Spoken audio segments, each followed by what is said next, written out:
Sten Aamand. Ja. Du er afdelingsleder på CFU i Vejle. Og der er måske nogen, der ikke ved, hvad CFU er. Hvad er CFU? CFU, det er Center for Undervisningsmidler. Og jeg er faktisk ikke bare afdelingsleder i Vejle, men også i Odense. Du står for udlån og for samlingerne? Jeg står faktisk for afdelingsleder for samlingerne. Det vil sige både informationssamlingen i Vejle, informationssamlingen i Odense, udlånssamlingen, som jo også er fælles, men nu er placeret herovre i Odense på Skræddermagen i et nyt flot lager, vi har herovre. Hvad har det betydet for jer, at de er slået sammen? Har I fået mere pondus?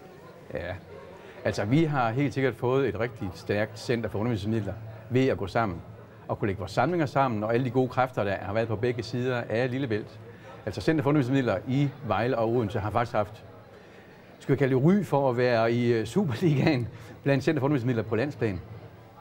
Vi har lavet mange spændende ting sammen med blandt andet ministeriet og har været kendt for de ting, vi har deltaget i derovre. Men lige nu og her, så kan vi sige, så er det jo vores primære målgruppe, altså skolerne og det at gøre den gode lærer bedre, som vi kunne så sige er blevet bedre til ved at være gået sammen. Så kan man sige, at folkeskolerne er stort set det eneste, der ikke er med her, i det sammenhæng her. Det er faktisk rigtigt. Altså, hvad kan I gøre for de mennesker, der er her? Jo, men altså, jeg tror, det er vigtigt så lige også for hensyn til de mennesker her, at forstå, at vi har en målgruppe, som hedder den uddannede lærer. Altså underviseren, som er ude i verden og er fungerende derude. Så det er vores primære målgruppe. Men vi har naturligvis stor interesse i at lave samarbejder med vores andre partnere her i University College Lillebælt, for der er jo mange gode kræfter at trække på. Både de kan lære noget af os, vi kan lære noget af dem, og lige nu der er der jo det, der hedder Videnscenter Læremidler, som er rigtig, rigtig interessant, fordi det er jo lige i øjet af det, vi beskæftiger os med.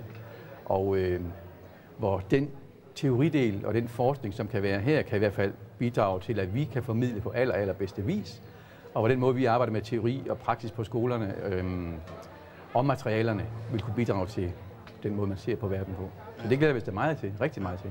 Kan I lave kurser for nogle af de folk, der er her?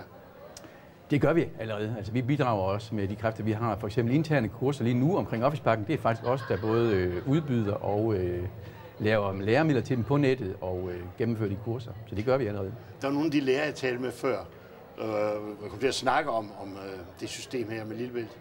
Og hvor de så siger, jamen seminariet, da vi gik på seminariet, der brugte vi sådan set CFU mere, end vi gør nu. CFU, mere end vi gør nu. CFU, ja.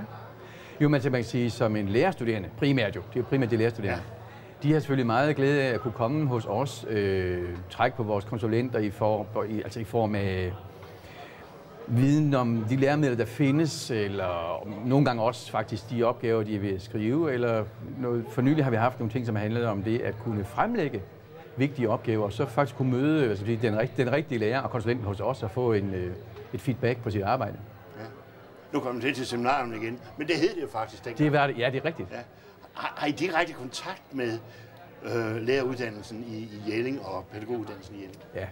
Som er de jeres næreste i den ende af systemet? Jamen det har vi. Det har vi på flere fronter. Altså, vi har jo også konsulenter hos os, som faktisk bidrager til længerevarende kurser. Så det vil sige, at der er et sammenfald der i interesser, og hvor man simpelthen direkte møder hinanden som medarbejdere, og derfor også kan få øje på ting, som er oplagte at gøre sammen og skabe sammen.